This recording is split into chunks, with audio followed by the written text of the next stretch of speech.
आप सभी लोग लाइव रहें आज के क्लास में। आज का क्लास बहुत ही बेहतरीन होने वाला है। आज आपको लैंगिक और अलैंगिक चयन की पूरी घटना यानी चैप्टर नंबर 1 पढ़ाया जाएगा। याद रखिए, फिर से मैं बता रहा हूं कि आपको 3 बजे से आपका लाइव क्लास स्टार्ट होगा, है ना।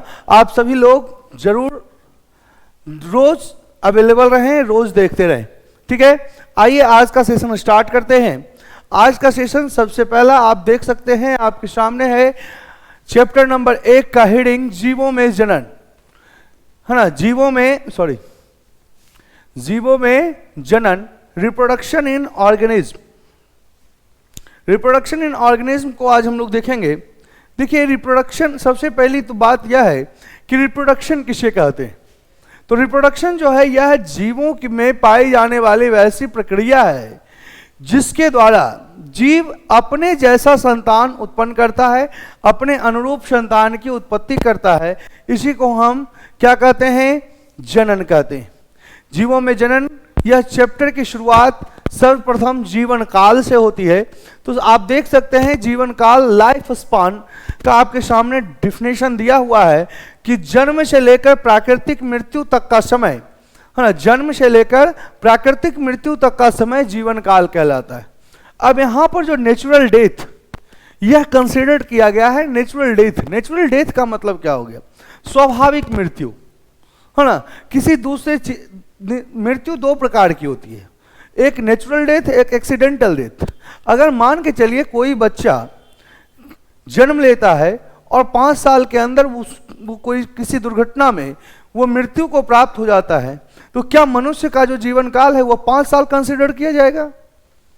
नहीं, हाँ। हम जो है उसके नेचुरल डेथ को कंसीडर करेंगे, यानी स्वाभाविक मृत्यु को कंसीडर करेंगे, एक्सीडेंटल डेथ को कंसीडर नहीं करेंगे। इसी क्रिया को हम जीवन काल कहते हैं। सबसे ज्यादा जीवन जीने वाला जो है वह है सिकोया का वृक्ष, जो 3000 से 4000 वर्षों तक जीवित रहता है। 3000 से 4000 वर्ष तक जीने वाला जो जीव है, जो वृक्ष है, उसका नाम है सिकोया का वृक्ष। हाँ, आप लोग पढ़े होंगे, 10th में पढ़ाया गया होगा कि सबसे ज्यादा जीवन काल कछुआ का होता है ना, बरगद का होता है। ये दोनों का 200 से 300 साल होता है। आपको ये कंसीडर करवाया गया होगा, ये पढ़ाया गया होगा।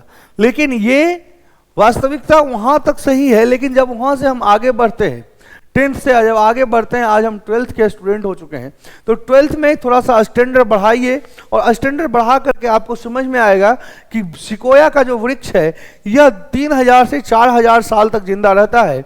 यह पृथ्वी पर पाए जाने वाले जो जीव हैं उनमें सबसे ज्यादा जीवन काल इसका है। क्लियर? आगे बढ़ते हैं। आगे बोलता है सबसे कम जीवन काल सामान्य मच्छर का होता है, 24 से 48 घंटा। याद रखिएगा, यहाँ सामान्य मच्छर की बात की जा रही है। डेंगू और एनोफिलीज जैसे मच्छरों का जीवन काल बढ़ जाता है, ज्यादा हो जाता है। कुछ जीव के जीवन काल यहाँ पर दिए गए हैं। देखिए, यहाँ पे कुछ जीवों के जीवन काल हैं, जैसे कि आप देख सकते हैं तोता का जीवन काल 140 साल, मगरमच्छ 60 साल, बिल्ली 35 से 40 वर्ष, हाथी 65 वर्ष, कौआ 15 वर्ष, कुत्ता 20 से 30 वर्ष, बंदर 26 वर्ष, चील 90 वर्ष, घोड़ा 60 वर्ष, तितली 1 से 2 वर्ष, मनुष्य 60 से 65 वर्ष, गेहूं का पौधा 4 से 5 माह, बरगद 200 से 300 वर्ष और कछुआ 200 से 300 वर्ष। यह यहाँ पर कुछ जीवन काल आपके सामने 14 जीवन काल दिए गए हैं। इन 14 जीवन काल में सबसे जो आपका वर्ड में इंपोर्टेंट आता है वह तोता का जीवन काल आता है। कभी कभी कुत्ता का जीवन काल पूछ दिया जाता है। यह दोनों आपके लिए बहुत ही इंपॉर्टेंट है। इसके अलावा मनुष्य का भी आपको याद रखना होगा, है ना। मनुष्य का जो जीवन काल है वो एग्जाम के पर्सपेक्टिव से नहीं, है ना। देखो, सवाल आपके पास 2 तरह के आते हैं। एक सामाजिक सवाल आता है ना। समाज में आप लोग चल रहे हैं, चलते बुलते आपके कोई भी भाई, है ना, कोई भी चाचा अंकल आपसे पूछ देते हैं कि मनुष्य का जीवन काल क्या है, तो आपको बताना पड़ जाएगा 60 से 65 वर्ष। ओके, चलिए आगे बढ़ते हैं। आगे है हमारा जनन की, जैसे कि हमने परिभाषा दी थी कि जनन क्या है। तो जनन की परिभाषा को यहाँ पर फिर से लिखा गया है कि वैसी जैविक प्रक्रिया जिसके द्वारा जीव अपने अनुरूप संतान की उत्पत्ति करता है। ये जो यहाँ पे एक वर्ड यहाँ पे जोड़ा गया है, अपने अनुरूप। अपने अनुरूप का मतलब क्या है? अपने अनुरूप का मतलब हो गया कि अपने जैसा संतान का, है ना, अपने जैसा संतान उत्पन्न करता है।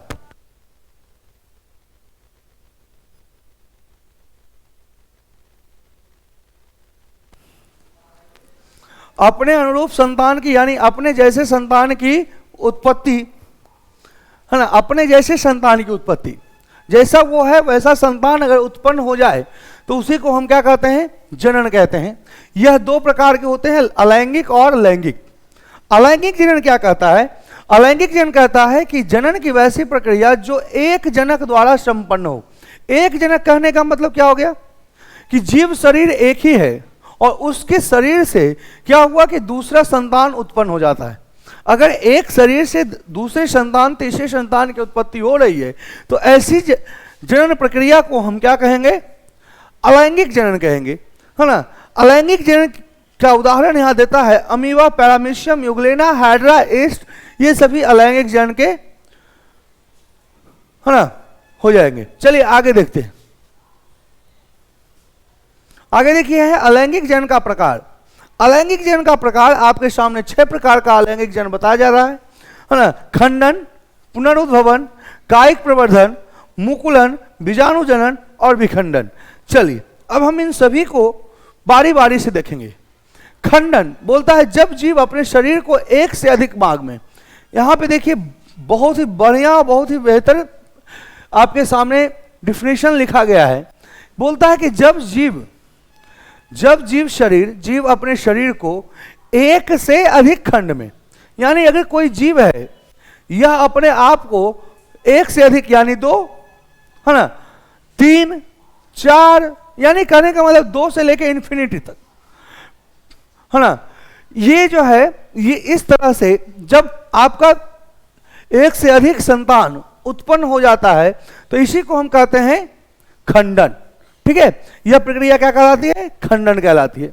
खंडन जो है यह 2 प्रकार के होते हैं, द्विखंडन और बहुखंडन, बाइनरी फिजन और मल्टीपल फिजन।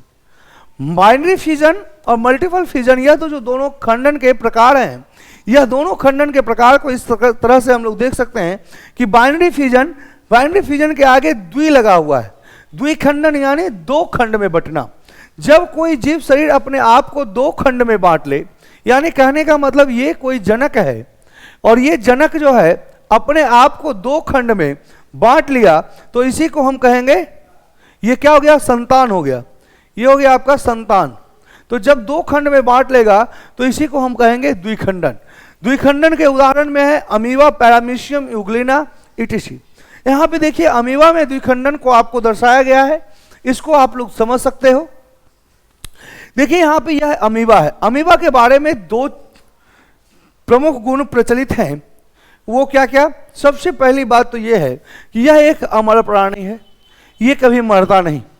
और दूसरा सबसे बड़ी बात क्या है कि यह मीठे जल में पाया जाता है, मृदु जलीय प्राणी है। इसलिए इसको देखिए, इसका आकार अनिश्चित होता है, इसमें कोई आकार निश्चित नहीं है। ये देखिए यह अमीबा है। अब एक चीज और आपको जाननी जरूरी है कि जब भी कोई कोशिका का विभाजन होगा, कोई कोशिका का विभाजन होगा तो सबसे पहले उस कोशिका का केंद्रक विभाजित होता है। सबसे पहले क्या विभाजित होता है? उस कोशिका का केंद्रक विभाजित होता है। तो आप यहां देख सकते हैं यह हमारा कोशिका है।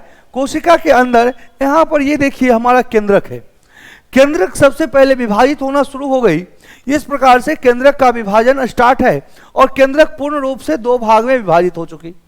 और जैसे ही केंद्रक 2 भाग में विभाजित होती है, यह इसकी जो कोशिका झिल्ली है यह भी आपस में सट करके यह कट जाती है और 2 भाग में कोशिका भी बट जाती है। तो ये पूरे प्रोसेस में आप देख सकते हो कि एक अमीबा लास्ट में 2 अमीबा का निर्माण करता है, यानी एक शरीर 2 शरीर का निर्माण करता है। इसी को हम कहते हैं द्विखंडन, है ना। इसको क्या कहेंगे? द्विखंडन कहेंगे। क्लियर है? आगे देखिए बहुखंडन। बहुखंडन देखिए क्या कहता है। बहुखंडन कहता है कि जब जीव शरीर अपने आप को दो से अधिक खंडों में बांट दे, दो से अधिक खंड में, है ना, दो से अधिक खंड यानी 3, 4, 5, 6 इन्फिनिट तक अगर जो बांट देता है तो इसी को हम बहुखंडन कहते हैं। ठीक है, देखिए बहुखंडन का भी एग्जाम्पल यहाँ पे आपको अमीबा दिखाई देगा, प्लाज्मोडियम दिखाई देगा और एंट अमीबा हिस्टोलिटिका दिखाई देगा। अब देखिए ये अमीबा है। अब अमीबा को आप बोलिएगा कि सर अमीबा द्विखंडन का भी उदाहरण में दे रहे हो, बहुखंडन के उदाहरण में भी दे रहे हो। जी हाँ, अमीबा एक ऐसा जीव है जिसमें द्विखंडन और बहुखंडन दोनों होता है ना। अमीबा एक ऐसा जीव है जिसमें द्विखंडन और बहुखंडन दोनों होता है। इसमें क्या है कि जब अमीबा अनुकूल परिस्थिति में, यानी जब उसके जीने लायक वातावरण होता है, वैसी स्थिति में अमीबा द्विखंडन की क्रिया करता है। और जब अमीबा का प्रतिकूल परिस्थिति आता है, यानी किसी संकट में आता है, उसके अस्तित्व पर जब संकट आ जाता है, तो वैसी स्थिति में यह बहुखंडन का कार्य करता है। क्लियर है? ये देखिए अमीबा है। अमीबा में जब जलाशय में पानी खत्म हो जाता है, पानी समाप्त हो जाता है, तो इस जमीन के अंदर चला जाता है, डीप में चला जाता है। और डीप में जाने के बाद इसके ऊपर एक भित्ति बन जाती है। क्या बन जाती है? भित्ति बन जाती है। और भित्ति के अंदर केंद्रक का विभाजन होते रहता है। केंद्रक पूर्णतः विकास कर लेता है और विकास के बाद जब पुनः उस जलाशय में जल यानी पानी आता है, तो अमीबा पानी के सतह पर पहुंचता है। जल के संपर्क में आने से इसकी कोशिका भित्ति जो है वह धीरे धीरे नॉर्मल होकर के फट जाती है और प्रत्येक केंद्रक यहाँ से बाहर निकल करके नया अमीबा का रूप लेता है। इस प्रकार से बहुखंडन की प्रक्रिया अमीबा में संपन्न होती है। यहाँ पर हम नोट में लिख चुके हैं कि अमीबा अनुकूल परिस्थिति में द्विखंडन और प्रतिकूल परिस्थिति में बहुखंडन करता है। अनुकूल परिस्थिति यानी जलाशय में पानी है और प्रतिकूल परिस्थिति यानी जलाशय में पानी नहीं है। जलाशय में पानी नहीं रहेगा तो अमीबा क्या मर जाएगा? नहीं मरेगा, क्योंकि हमको पता है कि अमीबा डेथलेस है। अमीबा डेथलेस है, यह मरता नहीं है। क्लियर है? आगे देखिए, आगे बोलता है मुकुलन। मुकुलन क्या है? बोलता है अलैंगिक जनन की इस प्रक्रिया में सर्वप्रथम मुकुल का निर्माण होता है। यह मुकुल अपने जनक के शरीर में विकास करता है और जब मुकुल के अंदर केंद्रक उत्पन्न हो जाता है तो मुकुल अपने जनक के शरीर को छोड़ करके अलग हो जाता है, तब नए जीव का निर्माण करता है, मुकुलन कहलाता है। यहां एग्जाम्पल दिया हुआ है हाइड्रा और ईस्ट। ठीक है, अब इसको समझिए। कोई जीव है ना, कोई हाइड्रा है। यहां पे देखिए एक हाइड्रा है। यह हाइड्रा जो है विकास किया है और विकास करते के बाद यहां पे एक छोटी सी डाली नुमा संरचना निकलती है, मुकुल। यह मुकुल भी जनक के शरीर के साथ ही विकास करता है। जनक के शरीर से अलग होकर के नहीं, जनक शरीर के साथ ही विकास करता है। और जब विकास की प्रक्रिया चरम पर होती है, यानी सबसे उच्च दर में विकास होता है, तब इसका केंद्रक बंट जाता है। इसका हाइड्रा का केंद्रक बंट करके इसमें भी आ गया। और जैसे ही केंद्रक का बंटवारा हुआ, यह अपने जनक के शरीर को छोड़ करके अलग हो जाता है और नया हाइड्रा का निर्माण करता है।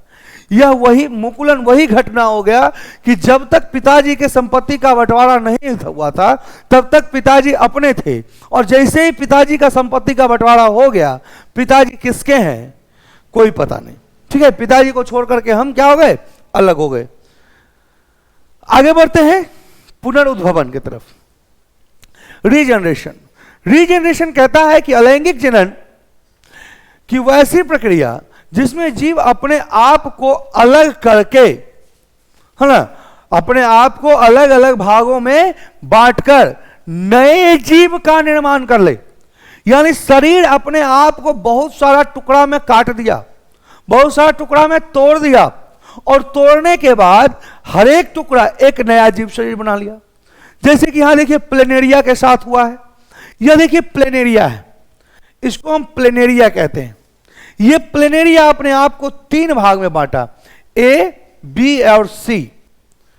अब देखिए ऊपर का जो हेड वाला हिस्सा है, यह नीचे वाले हिस्से को बना रहा है। बीच वाला जो हिस्सा है यह ऊपर और नीचे दोनों को बना रहा है, और नीचे वाला जो हिस्सा है वह ऊपर वाले हिस्से को बना रहा है। इस तरह से यह तीनों टुकड़ा प्लेनेरिया का 3 नया प्लेनेरिया बना देता है। इसी क्रिया को हम पुनरुद्भवन कहते हैं। पुनरुद्भवन, पुनर यानी फिर से, उद्भवन यानी उत्पन्न होना, फिर से उत्पन्न होना।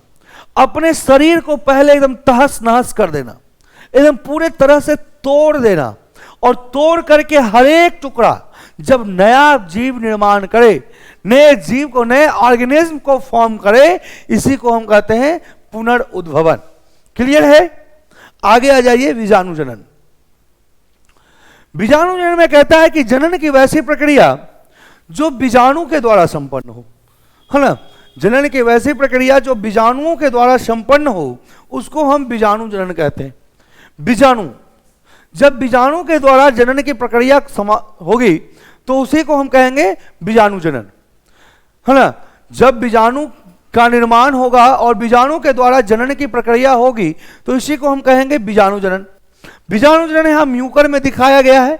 म्यूकर में सबसे पहले कवक यहां पे इस पावरोटी पर फैल जाता है। फैलने के बाद यह कवक जो है एक बीजाणु धानी बनाता है, और इस बीजाणु धानी के अंदर बहुत सारे छोटे छोटे कवक के केंद्रक मौजूद होते हैं। यही केंद्रक आगे जाकर के बीजाणु निर्माण करता है, और जब यह बीजाणु धानी फटती है तो यह बीजाणु हवा के द्वारा आगे बढ़ते हैं और नए कवक का निर्माण करते हैं। बीजाणु जनन की प्रक्रिया में 2 प्रकार के बीजाणु का निर्माण होता है। निर्माण कितने प्रकार के बीजाणुओं का होता है? 2 प्रकार के बीजाणुओं का निर्माण होता है। यह दोनों प्रकार के बीजाणु आपके सामने हैं, मियोस्पोर एंड माइटोस्पोर। मियोस्पोर और माइटोस्पोर, है ना। लैंगिक बीजाणु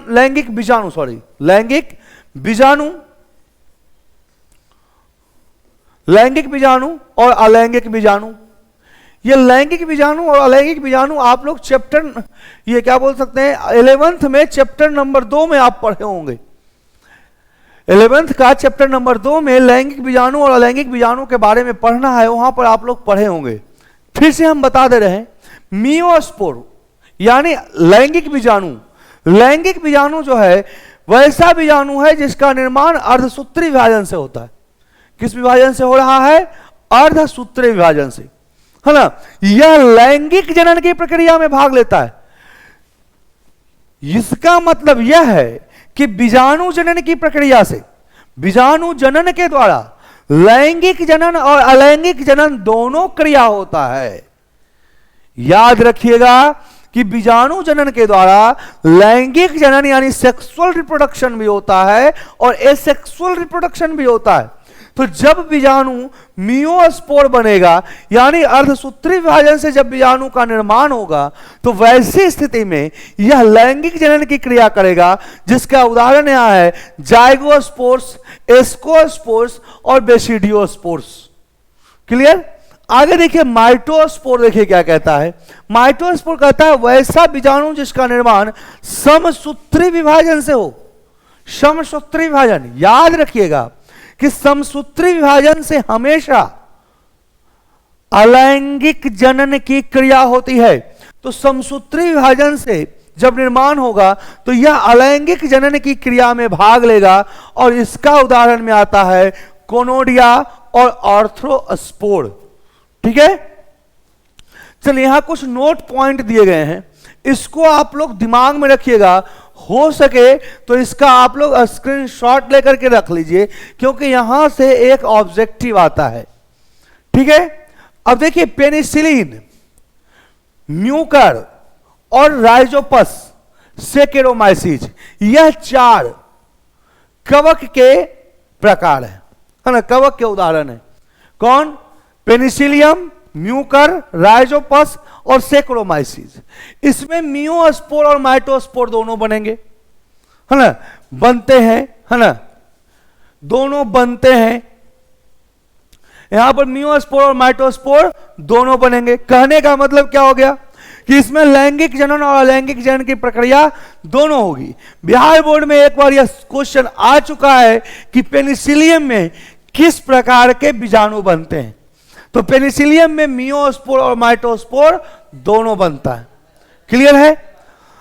दूसरा नोट देखिए, बोलता है एगारिकस और पक्सिनिया, यह भी दोनों कवक हैं, इनमें सिर्फ मियोस्पोर बनता है। जैसे ही मियोस्पोर की बात की जा रही है, यानी इसमें कौन सा जनन होगा? सिर्फ और सिर्फ लैंगिक जनन की प्रक्रिया होगी। ठीक है। तीसरा देखिए नोट बोलता है आल्टरनेरिया तथा कैंडिडा में माइटोस्पोर बनता है, यानी आल्टरनेरिया और कैंडिडा में कौन सा जनन होगा? अलैंगिक जनन की क्रिया होगी, है ना। इसमें कौन सा जनन होगा? अलैंगिक जनन होगा। यहां पर जो है पेनिसिलियम, म्यूकर राइजोपस और सेकेरोमाइसिस में लैंगिक और अलैंगिक दोनों जनन की क्रियाएं होंगी, है ना। तो इस प्रकार से इसको आपको दिमाग में रखना पड़ेगा कि कौन सा क्या हो रहा है। ठीक है। तो हो सके तो आप इसका स्क्रीनशॉट लेकर के रख लो, ताकि आगे आपको याद रखने में हेल्प मिले। ठीक है। चलिए स्क्रीनशॉट ले लीजिए, आगे बढ़ते। आगे आता है आपका कायिक प्रवर्धन, है ना, वेजिटेटिव प्रोपागेशन। कायिक का मतलब होता है काया से, कायिक जब करिएगा तो काया जोड़ इक, काया का मतलब होता है शरीर, है ना, और इक का मतलब होता है से। शरीर से प्रवर्धन यानी विकास। जब शरीर से किसी नए जीव का, किसी नई जाति का, किसी नए संतान का जब विकास हो जाए तो उसी को हम बोलते हैं कायिक प्रवर्धन। ठीक है। जब नए, यह देखिए इसका उदाहरण है, यह हमेशा प्लांट में होता है। यह भी याद रखना है कि कायिक प्रवर्धन हमेशा किस में होगा जी? पादप में होगा। यह जनन हमेशा पादप में होता है। इस जनन के अंतर्गत पादप के किसी भी भाग से नए जीव का विकास होता है। और कायिक प्रवर्धन में तीन अंगों से यह कायिक प्रवर्धन की क्रिया संपन्न होती है। जड़ से, किसमें? जलकुंभी, केला, बांस। तीन एग्जाम्पल यहां देखिए, जलकुंभी का आपको दिखाया भी गया है। जलकुंभी के जड़ से नए जलकुंभी का निर्माण हो रहा है, यह क्या कहलाएगा?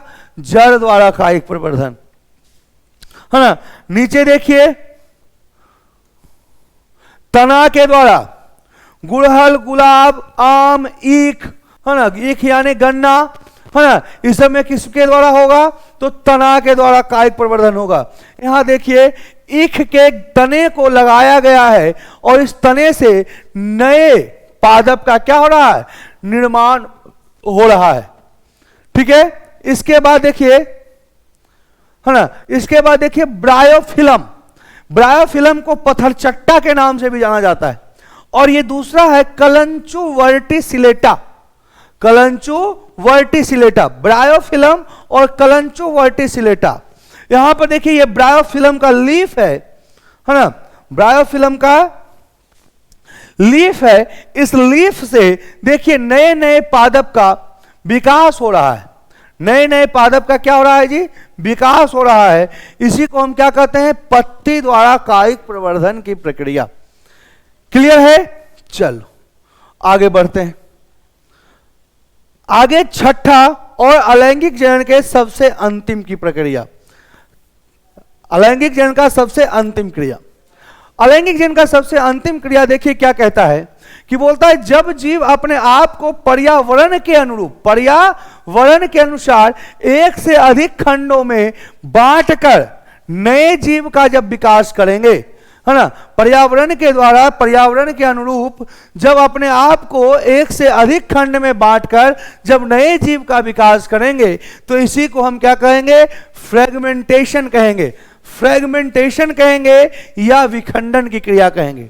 यहां देख सकते हो आप, स्पाइरोगाइरा में विखंडन की क्रिया को दर्शाया गया है। ये देखिए स्पाइरोगाइरा है। स्पाइरोगाइरा अपने आप को पहले 3 गो फ्रेगमेंट में काट लिया और यह तीनों फ्रेगमेंट नया स्पाइरोगाइरा बना करके तैयार किया। यह किसके अनुरूप? पर्यावरण, यानी आसपास में।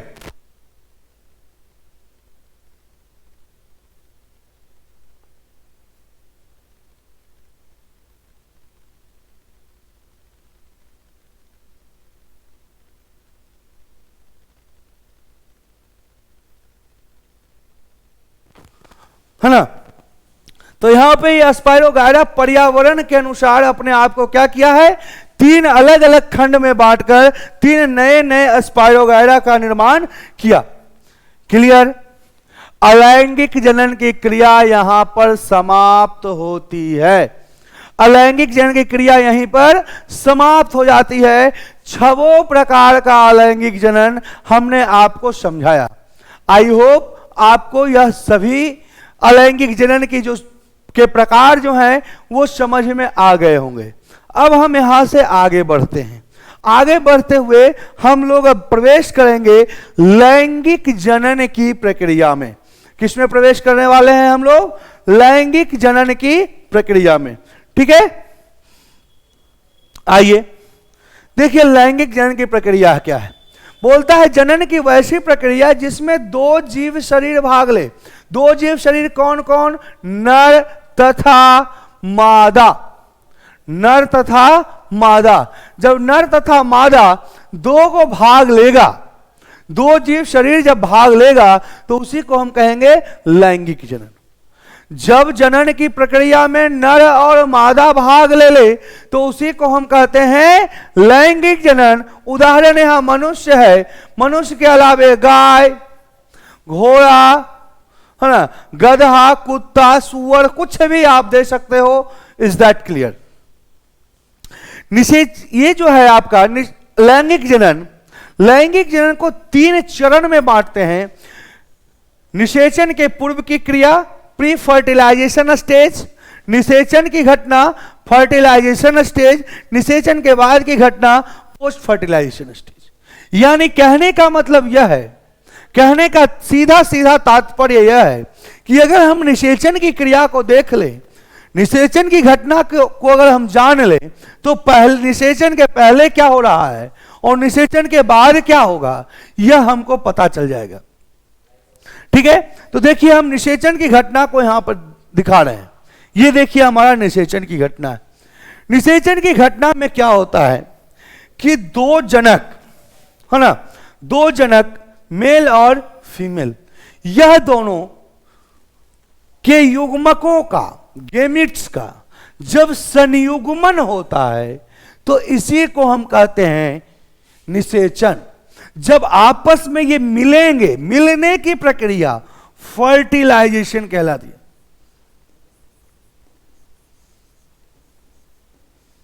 यह क्या कहलाती है? फर्टिलाइजेशन कहलाती है। मिलने के बाद नहीं हम बोल रहे, मिलने की क्रिया फर्टिलाइजेशन कहलाती है। इसके मिलने से पहले क्या क्या हुआ, अब इस चीज को देखिए। मिलने के पहले क्या बना? गेमिट। तो सबसे पहले क्या होगा? निषेचन के पूर्व की घटना में युग्मक का निर्माण, गेमिट का निर्माण। गेमिट के बाद यह दोनों गेमिट क्या हो रहे हैं? आपस में मिल रहे हैं। तो आपस में जब मिलेंगे तो दोनों एक दूसरे से कोलैप्स करेगा, यानी आपस में जब मिलेगा तो मिलने के क्रम में दोनों एक दूसरे के संपर्क में आएंगे। और एक दूसरे के संपर्क में कब आएंगे? जब दोनों में किसी एक का स्थानांतरण या दोनों का स्थानांतरण होगा। सोच सकते हैं कि 2 व्यक्ति है ए और बी, इन दोनों को आपस में मिलना है तो या तो ए बी, 3 को यहां पर संभावना बनेगा कि ए बी के पास चला जाए या बी ए के पास चला जाए या दोनों कुछ कुछ दूरी आए, तभी मिलन होगा, है ना। तो ऐसी स्थिति में अगर यह कह दिया जाए कि बी चलने में असमर्थ है, यानी बी का कोई एक्सीडेंट में पैर टूट गया, बी का पैर टूट गया, तो ऐसी स्थिति में, या बी हॉस्पिटलाइज है, तो ऐसी स्थिति में बस एक ही संभावनाएं रह जाती है कि ए बी के पास जाएगा, ए बी के पास जाएगा। ठीक इसी प्रकार की संभावना यहां भी बनती है। यहां इसलिए बनती है बउआड़े क्योंकि नर जो युग्मक है इस तो चल सकता है, नर युग्मक में प्रचलन अंग होते हैं, प्रचलन अंग होते हैं, लेकिन यह जो फीमेल गेमिट है, यह जो मादा युग्मक है, यह अचल होता है। यह कैसा होता है? अचल होता है, फिक्स्ड होता है, चल नहीं सकता है। तो ऐसी स्थिति में कौन जाएगा? ए जाएगा। यानी नर युग्मक का स्थानांतरण मादा युग्मक के पास होगा। तो निषेचन के पूर्व की घटना में दो क्रियाएं होंगी। क्या क्या होंगी? नर तथा मादा युग्मक का निर्माण, है ना। यहां पे पहले ही बताए, नर तथा मादा युग्मक का निर्माण, formation of male and female gamete, formation of male and female gamete. और दूसरा नर युग्मक का स्थानांतरण, transfer of male and transfer of male gametes. Clear? अब आइए निषेचन के बाद क्या होगा। अब देखिए निषेचन के बाद क्या होगा। निषेचन के बाद युग्मनज का निर्माण होगा, जायगोट बनेगा। सबसे पहले निषेचन के बाद क्या बनेगा? निषेचन के बाद जो कोशिका बनती है उस कोशिका को जायगोट कहते हैं, यानी युग्मनज कहते हैं। तो युग्मनज का निर्माण होगा, फॉर्मेशन ऑफ जायगोट। और जायगोट में समसूत्री विभाजन की प्रक्रिया के बाद फॉर्मेशन ऑफ एम्ब्रियो, भ्रूण का निर्माण होगा। और भ्रूण में समसूत्री विभाजन के बाद फॉर्मेशन ऑफ न्यू बॉडी या फॉर्मेशन ऑफ बेबी। यह 3 क्रिया निषेचन के बाद होगी। तो यहां पे आप क्या समझे कि निषेचन के पहले गेमिट बनेगा और गेमिट का स्थानांतरण होगा। निषेचन के बाद युग्मनज, भ्रूण और शिशु का निर्माण होगा। क्लियर? आप लोग को समझ में आ गया? आई होप आप समझ गए होंगे। अब हम निषेचन के पूर्व की घटना को, हर एक पॉइंट को अब विश्लेषण करते चलेंगे।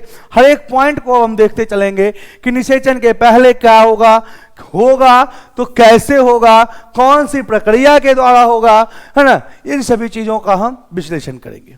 सबसे पहले बोलता है निषेचन के पूर्व की घटना में नर तथा मादा युग्मक का निर्माण, यानी formation of male and female gamete.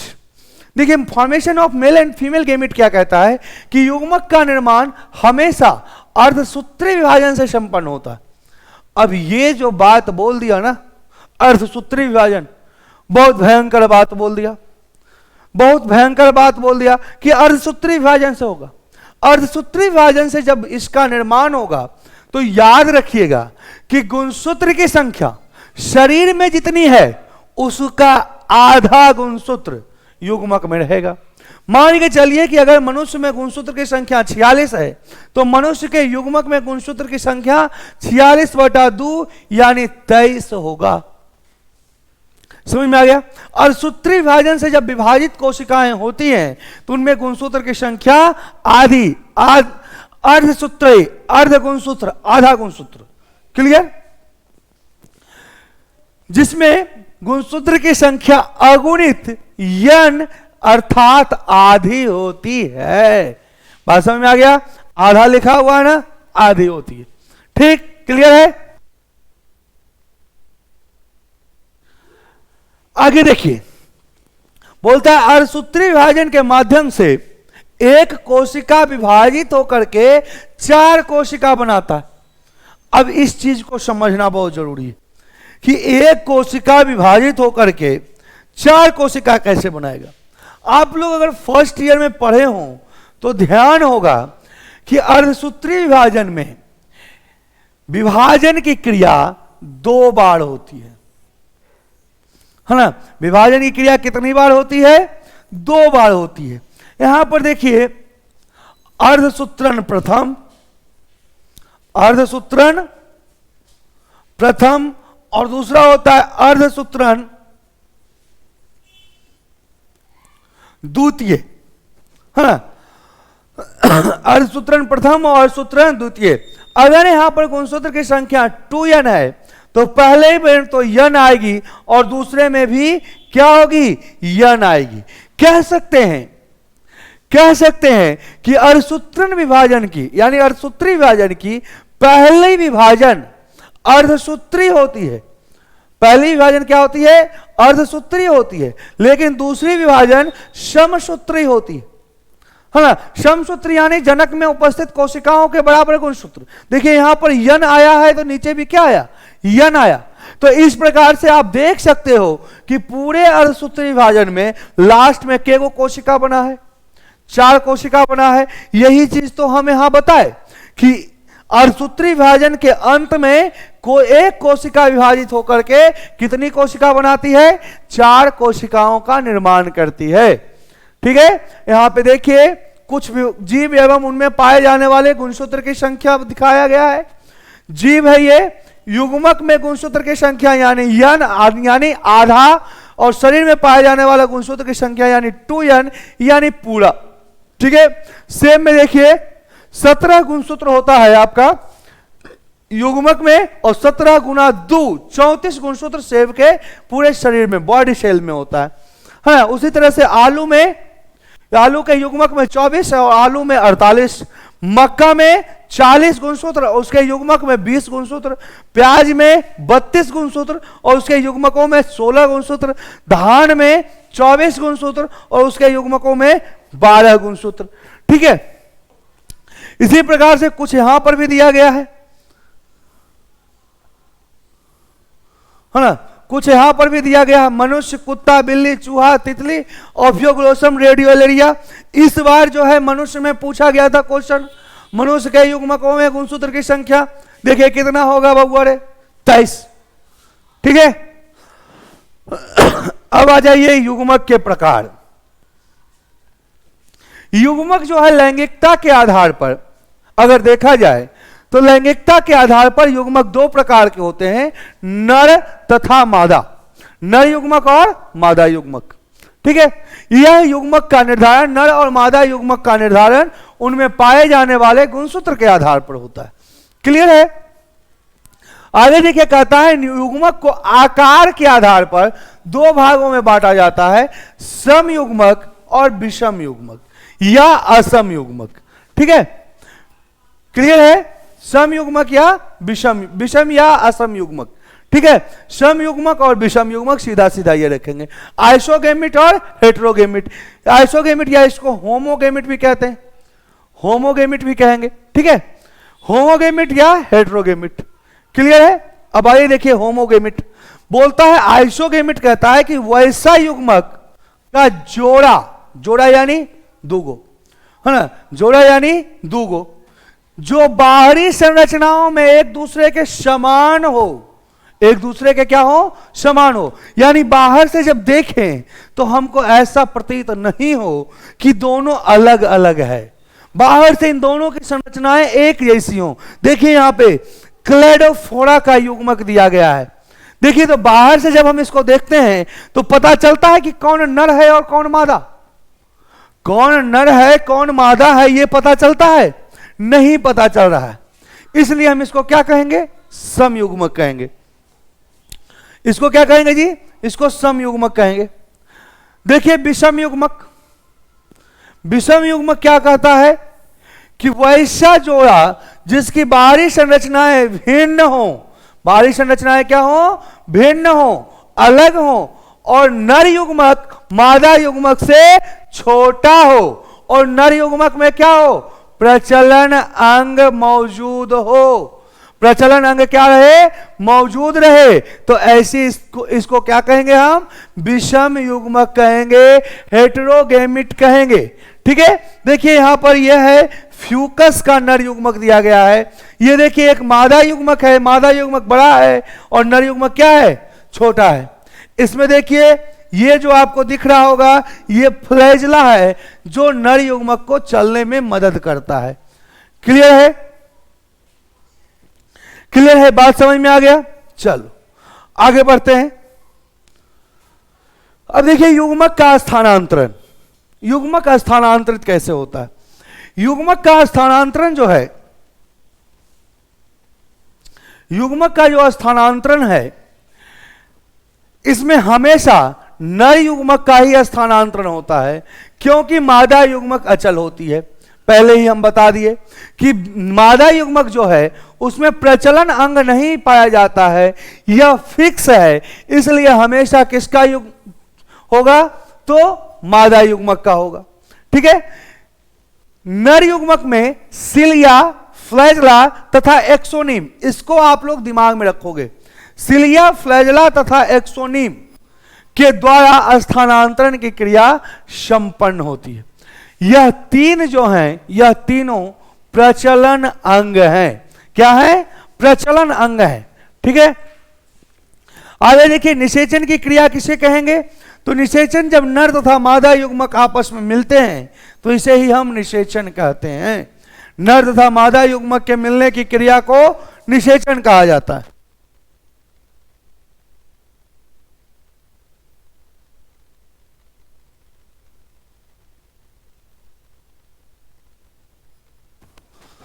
ठीक है, अब देखिए निषेचन के प्रकार।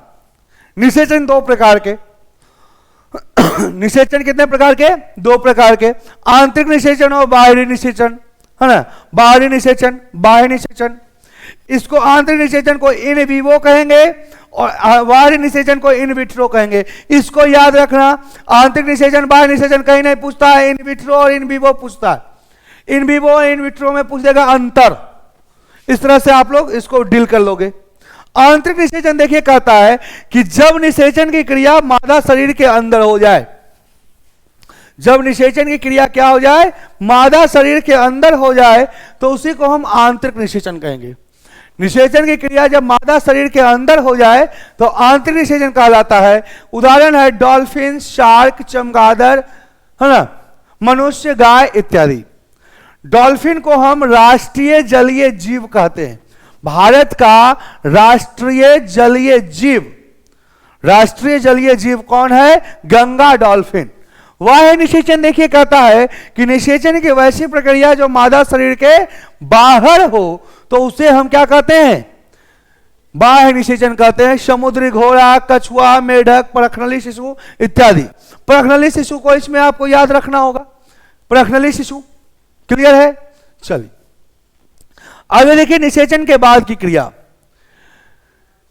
निषेचन के बाद की क्रिया में क्या हो रहा है? निषेचन के बाद जो है युग्मनज का निर्माण होता है ना। निषेचन के बाद युग्मनज का निर्माण होता है। निषेचन युग्मक के मिलने से निषेचन का युग्मनज के मिलने से युग्मनज का निर्माण होता है। इनमें गुणसूत्र की संख्या द्विगुणित यानी 2n, यानी शरीर में जितनी कोशिका, शरीर में जितना गुणसूत्र है उतना। ठीक है, भ्रूण का निर्माण। भ्रूण का निर्माण देखिए, युग्मनज में समसूत्री विभाजन की प्रक्रिया शुरू हो जाती है। 4 समसूत्री विभाजन के पश्चात, अब 4 समसूत्री विभाजन जब होगा तो कोशिका की संख्या पहुंच जाएगी 16। इन कोशिकाओं से बने हुए उत्तक को भ्रूण कहेंगे। सर डेली क्लास होता है? हाँ बाबू, डेली क्लास होगा आपका। हर पर डे क्लास 3 बजे से होगा, है ना। 3 बजे से क्लास होगा। आज पहला चैप्टर आपका खत्म होने के कगार पर है ना। 10 से 15 मिनट के बाद आपका चैप्टर नंबर समाप्त हो जाएगा। ठीक है, चैप्टर नंबर 1। आप लोग को अगर पीडीएफ चाहिए तो dream classes Telegram app, Telegram channel को ज्वाइन कर लीजिए। वहां से आपको हर चीज का नोटिफिकेशन और हर चैप्टर का पीडीएफ अवेलेबल हो जाएगा, वहां से मिल जाएगा। ओके, चल आगे देखो। भ्रूण निर्माण की क्रिया को हम भ्रूणोद्भव यानी एम्ब्रियोजेनेसिस कहते हैं। और एम्ब्रियोजेनेसिस के बेस पर जीव को 2 भाग में बांटा गया, सजीव प्रजक और अंड प्रजक, विविपोरस और ओविपोरस। सजीव प्रजक यानी जो जीव शिशु उत्पन्न करेगा। मनुष्य क्या करता है? शिशु उत्पन्न करता है। गाय शिशु उत्पन्न करता है। हाथी शिशु उत्पन्न करता है। तो जो जीव शिशु उत्पन्न करेगा उसको हम कहेंगे सजीव प्रजक। और जो जीव अंडा देगा, अंड प्रजक। बिच्छा, सांप, मगरमच्छ अंडा देने वाला प्राणी है, अंड प्रजक कहलाएगा। क्लियर है? आगे देखिए, शिशु का निर्माण, formation of baby. Formation of baby कहता है कि शिशु का जो निर्माण होगा, शिशु का जो निर्माण होगा उसमें भ्रूण में समसूत्री विभाजन के द्वारा हुए विकास से शिशु का निर्माण होगा। और शिशु का निर्माण जो है वह अलग अलग जीव में अलग अलग अवधि का होता है।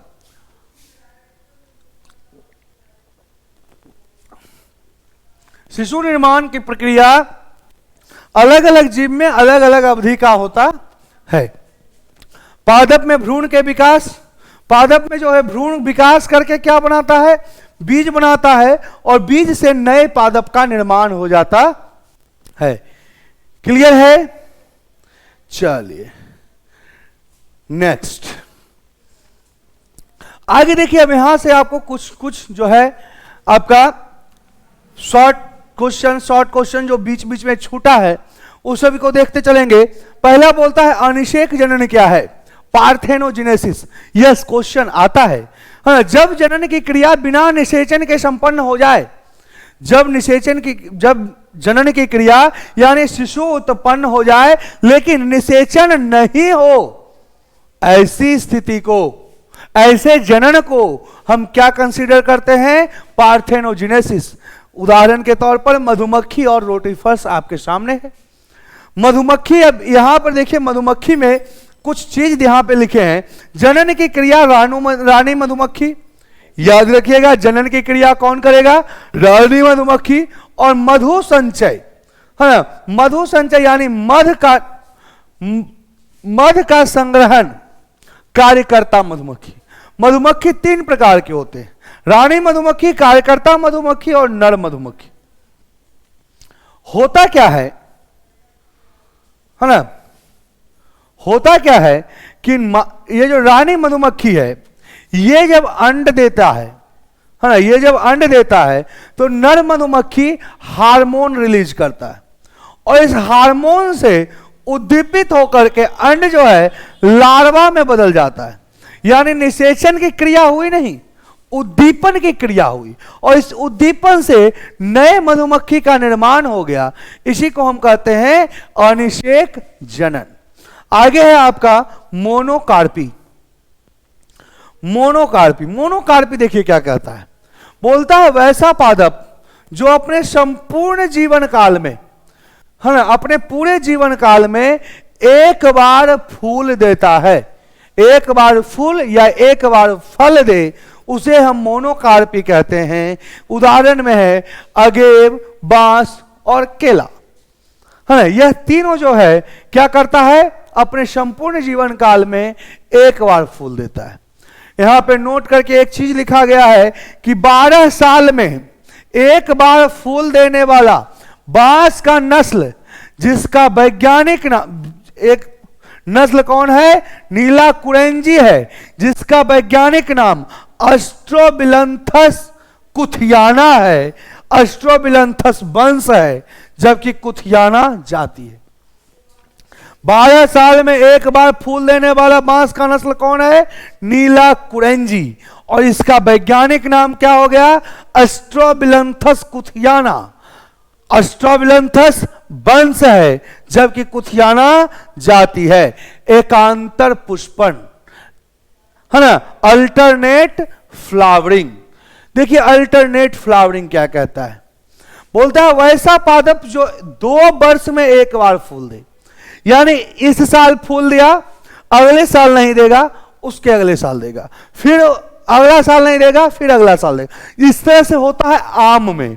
आम में देखोगे कि इस साल अगर मांझर बहुत अच्छा से आया तो अगले साल मांझर नहीं आएगा, कम आएगा, फिर उसके अगले साल बहुत अच्छा से बेहतरीन से आएगा, फिर उसके साल हल्का कम आएगा। तो इस तरह से उसको कहते हैं हम एकांतर पुष्पन, अल्टरनेट फ्लावरिंग। क्लियर? जीव को लैंगिकता के आधार पर 2 भाग में बांटा गया, एकलिंगी और उभयलिंगी।